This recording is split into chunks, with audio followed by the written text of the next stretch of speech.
boa noite, gente.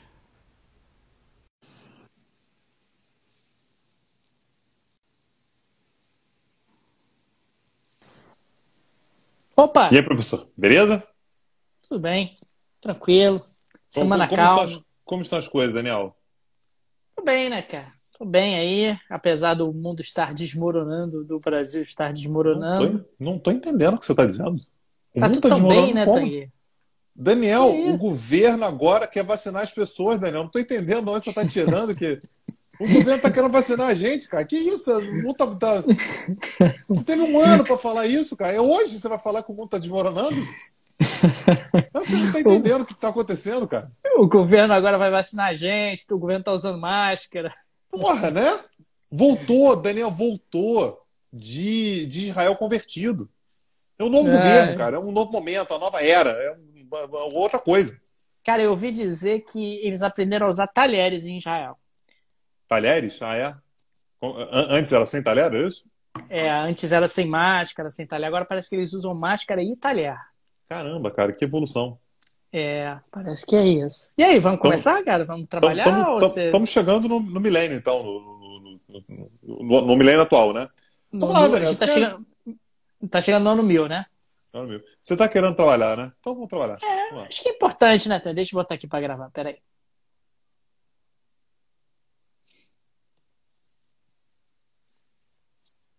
Olá, gente, bem-vindos a mais um bate-papo do Petit Jornal.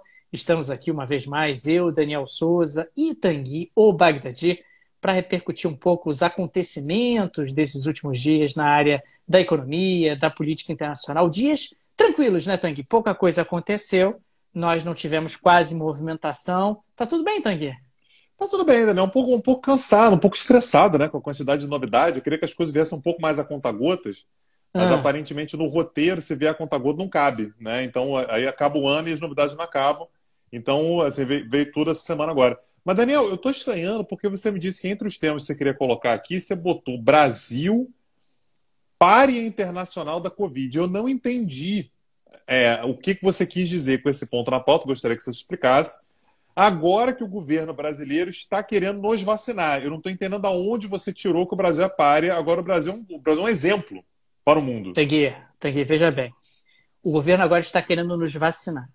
Aí você tem que comprar a vacina, você tem que entrar na fila, aí a vacina vai ser produzida, vai ser embalada, vai ser despachada. Demora, é um processo, não é algo tão rápido assim como você está imaginando.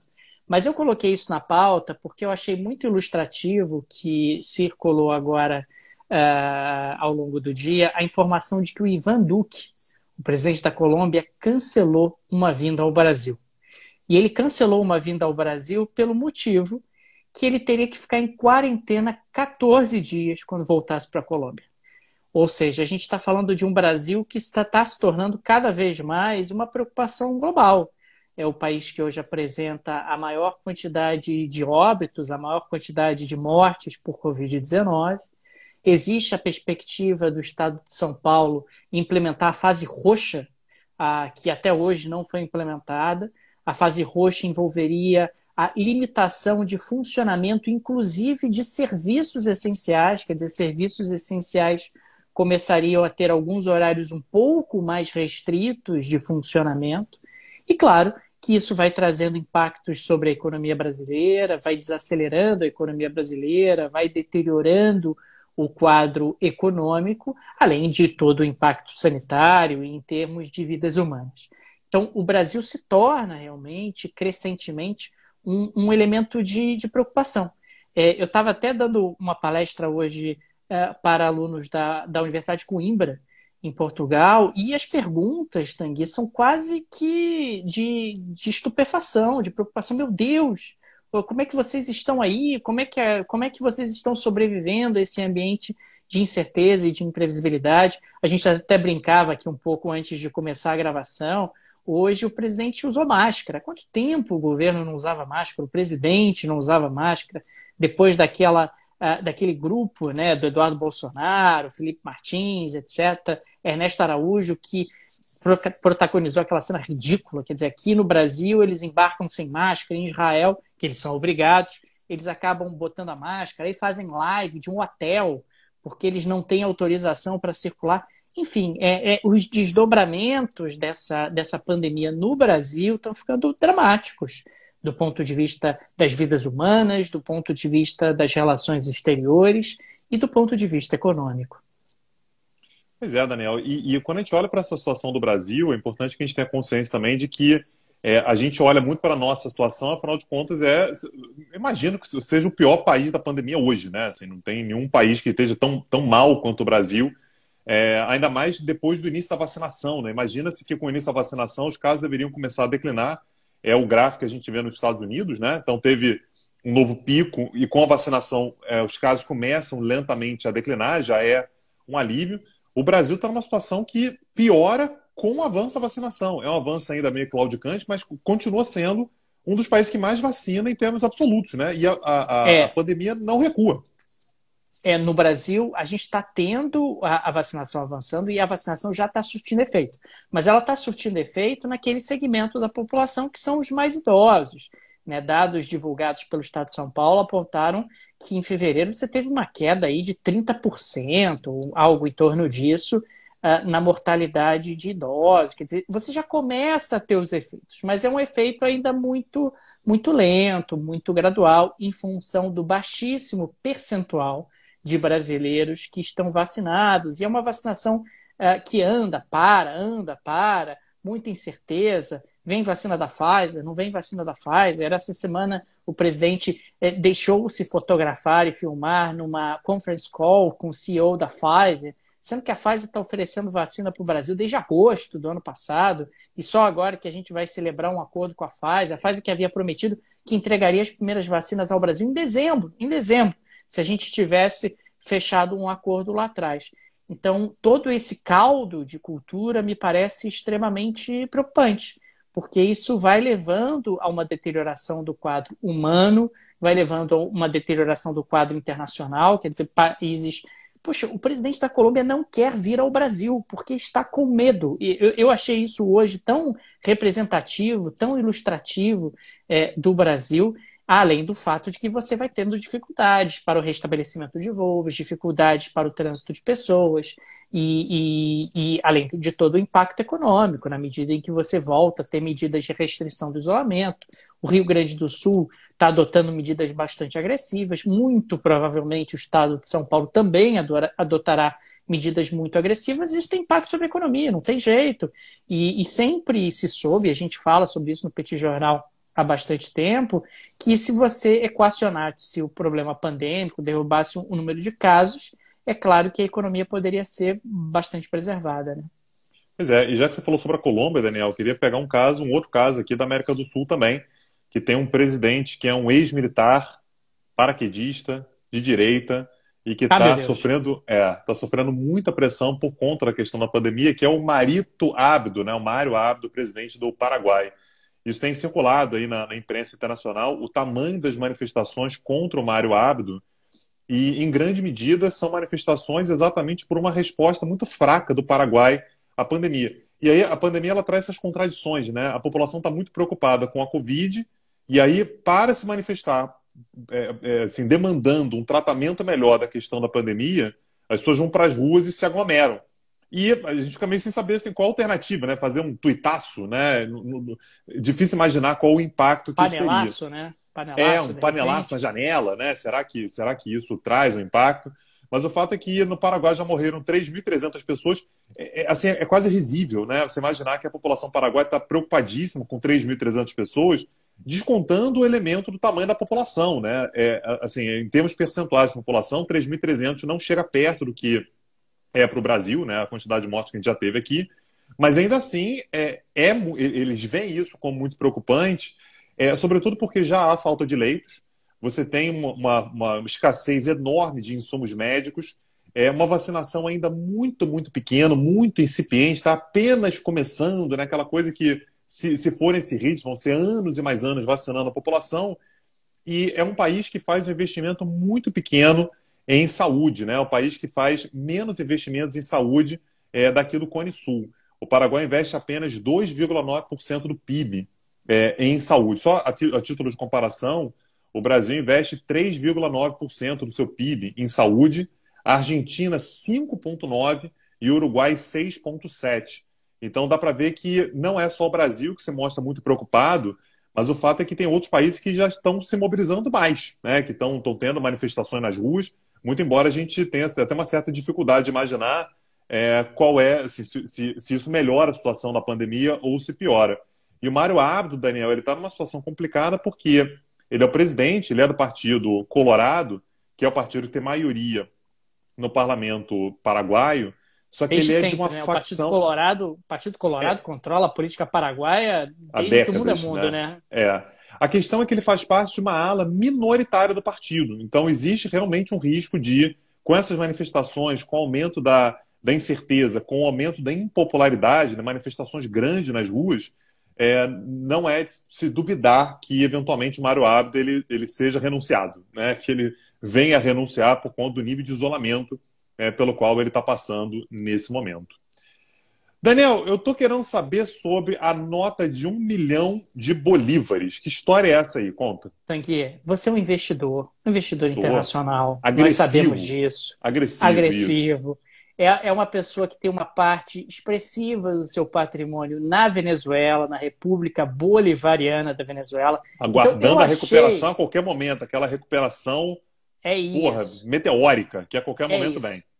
Então, eu achei que era válido contar para você que a Venezuela lançou a nota de 1 milhão de bolívares. Não é maravilhoso isso? 1 milhão de bolívares. Aí você vai dizer, é uma nota que, deve comprar muita coisa. 1 milhão de bolívares hoje, Tanguy, equivale a 52 centavos de dólar. Né? Então, de repente, dá para comprar aí, sei lá, um saco de feijão, né? Sei lá, acho que nem isso. Não, né? cara, saco não dá, de feijão não, faz tempo que você não vai no mercado, hein? Cara, o saco de feijão tá caro. 52 centavos de dólar deve estar hoje uns R$ 12, né? Uns 52 centavos de dólar pela cotação atual. Então... O senhor está sendo maldoso, só está querendo deteriorar as expectativas no Brasil. Porra, dá no máximo R$4, 4, 5 reaisinhos. E aí, Tanguy, é claro que a gente está falando de um processo onde a Venezuela agora está com uma inflação em queda. A inflação caiu muito na Venezuela no ano de 2020 por conta da pandemia. A inflação na Venezuela, segundo o governo venezuelano, que é sempre uma fonte um pouco transparente, está em 3.100%. É tranquilo. Acho que é uma inflação tranquila para ser administrada, né? Você agora tem a nota de 1 milhão de bolívares, que é a nota mais valiosa do cardápio de notas da Venezuela, que equivale basicamente a 52 centavos de dólar. Então, imagina, Tanguy, quantas notas você tem que levar para fazer compras no mercado, né? Porque tamanha a desvalorização do papel moeda venezuelano. Lembrando que a Venezuela tem passado aí por um processo de dolarização, quer dizer, os dólares, ao contrário do que o governo Maduro queria num determinado momento, têm se tornado moeda franca no comércio venezuelano, tem se tornado moeda utilizada nas transações, porque, claro, as pessoas precisam de uma moeda minimamente crível, de uma moeda minimamente estável para utilizar no seu dia a dia, e o Bolívar dá sinais de que não consegue fazer isso. É impressionante a capacidade da Venezuela de se autodestruir e como a situação continua se deteriorando. Claro que a pandemia agrava o processo, mas mesmo com uma queda do ritmo inflacionário segundo o governo venezuelano, ainda é uma inflação de 3.000 e tantos %. Beleza, Daniel. Falando bastante de América Latina, eu queria ir para o plano mais global, Daniel, que a Agência Espacial Russa, a Roscosmos, anunciou a criação de uma estação espacial ou na superfície ou na órbita da Lua. Até aí, Daniel, isso já é uma notícia importante, né? Assim, lembrando que a gente volta a ter um interesse muito grande pelo espaço. Peraí, os Estados Unidos acabaram de mandar... Para um pouquinho. Diga. Quer dizer que alguém vai botar um barraco na Lua. Vai botar um barraco na Lua? Vai ter a primeira pessoa a firmar lá um barraco. Esse aqui é meu. É tipo isso agora. Esse pedaço é meu, cheguei primeiro, montei aqui o meu barraco, é meu. É isso. Isso. É isso que Mas a questão é que os rapazes, né? São soviéticos. Não, a questão é que não vai ser somente a Rússia, Daniel. A questão é que vai ser, não vai ser um barraco. Não é soviético mais? Não, a questão é que não vai ser um barraco, Daniel. Vai ser uma república, porque vai ser dividida com a China. Esse é que é o Ah, ponto aqui. A entendi. Roscosmos Entendi. vai juntar forças com a China, né, para fazer essa estação espacial. Não dá para saber exatamente quando que isso vai acontecer, mas o fato é que há uma renovação do interesse na exploração espacial. Como eu vinha dizendo, os Estados Unidos já lançaram, já mandaram, né, conseguiram aterrissar na superfície de Marte o quinto veículo. No ano passado, aliás, a China voltou a trazer pedaço da crosta da Lua para a Terra, algo que já não era feito há 40 anos. Então, isso vem denotando uma volta de uma expectativa de que a corrida espacial ela está voltando de fato. Até pouco tempo atrás, só quem conseguia mandar, por exemplo, naves tripuladas para a estação espacial, né, internacional era a Rússia. No ano passado, a gente teve a SpaceX, que conseguiu fazer também. Então, dá para ver que o pessoal está fazendo piada aí com a Guerra Fria e tal, mas nesse momento a gente tem três polos, né? Já não são mais apenas Estados Unidos e Rússia, União Soviética. A China está entrando muito forte e um elemento curioso é que a gente tem nesse momento uma junção de forças entre Rússia e China contra os Estados Unidos. Lembrando que não fica apenas nesses. A gente tem, aliás, do lado dos Estados Unidos, não apenas a NASA, mas também a SpaceX, ou seja, tem uma empresa privada entrando nessa.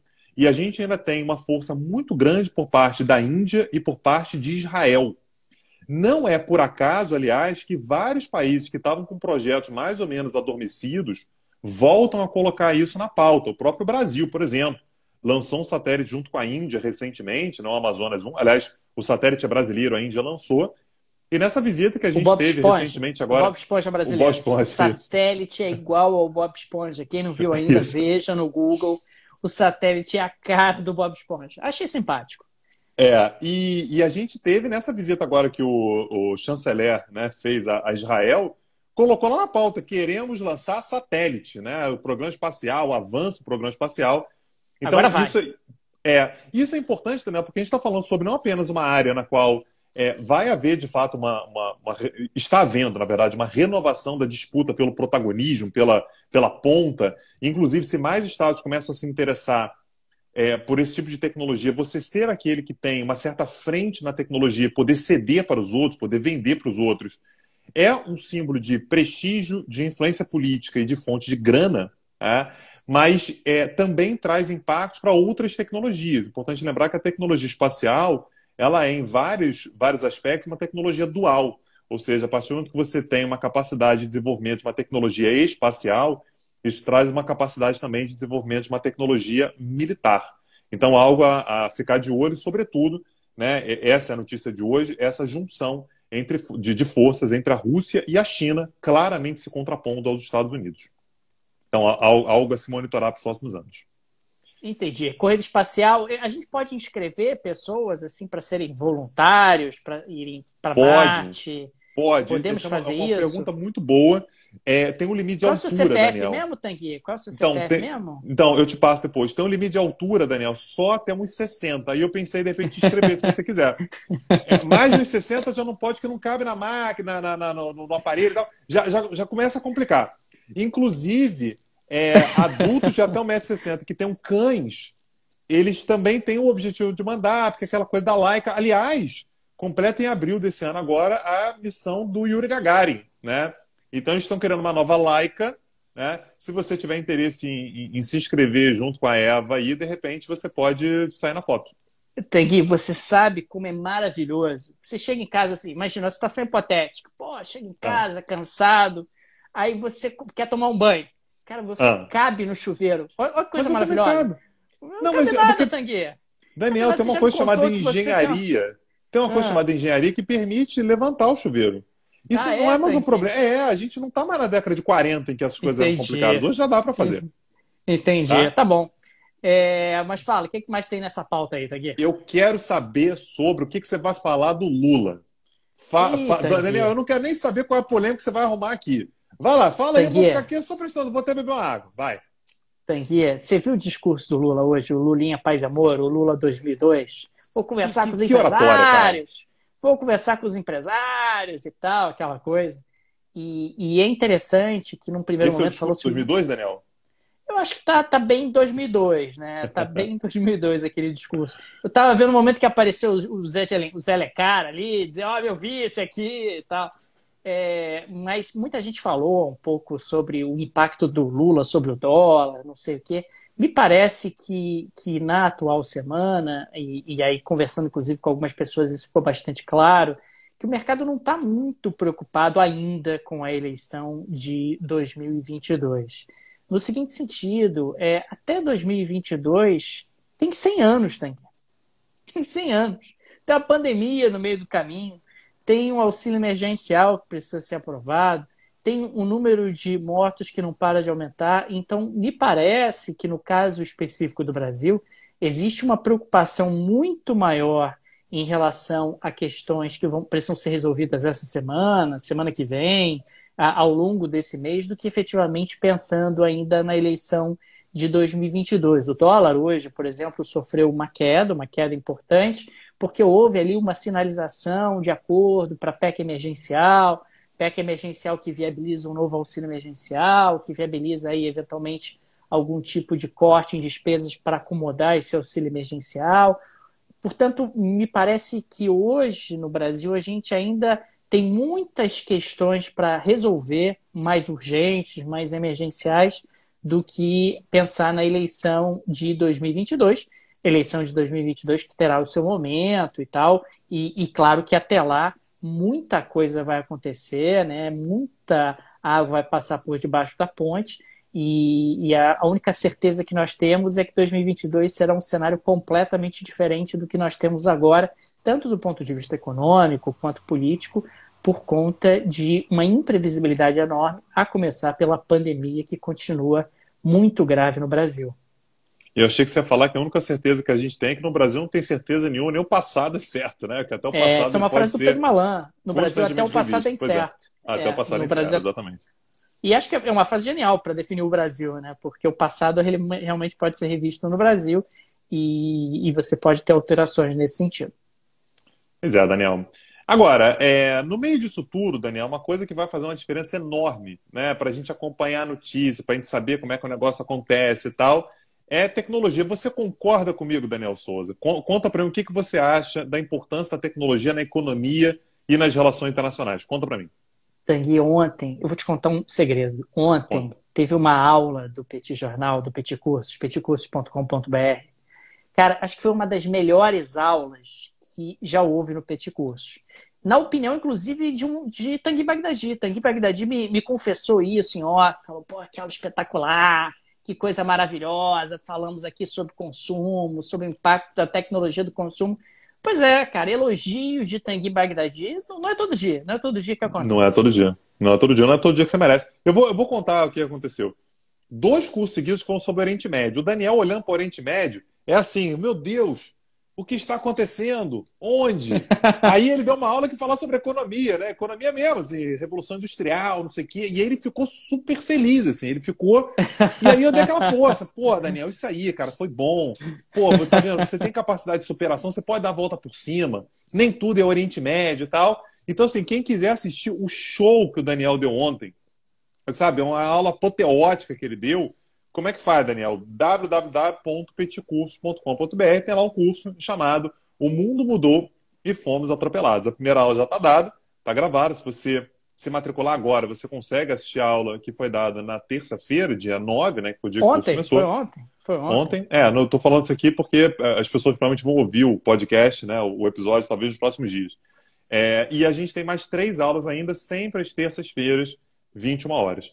Para se inscrever, você pode aproveitar ou o preço que está super especial, os cursos do Petit Jornal tem como premissa não serem caros, ou então você pode se matricular no curso anual. Como é que faz, Daniel?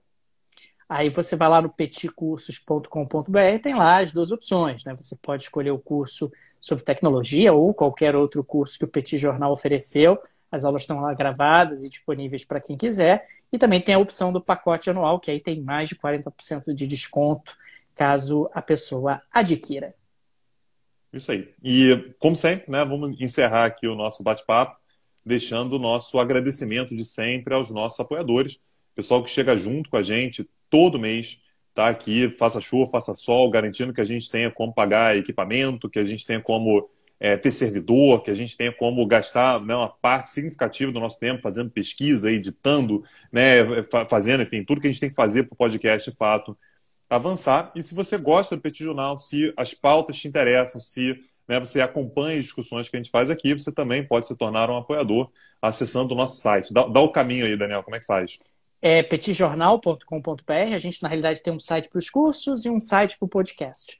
E o site petitjornal.com.br tem uma seção Apoio Petit com todos os direcionamentos para você se tornar apoiador do Petit, seja você um residente no Brasil ou no exterior. E fica aqui o nosso agradecimento aos apoiadores, que sem eles o nosso projeto não estaria de pé. Maravilha, Daniel. Semana que vem estamos aí. Na verdade, antes do bate-papo, né, da semana que vem, que é na quarta-feira sempre, a gente tem a segunda aula do curso, né, do Petit Jornal, na qual a gente vai falar um pouquinho sobre a geopolítica da inovação, né, para onde está indo a inovação nesse momento. A gente se vê lá, Daniel. Maravilha. Um abraço. Tchau. Valeu.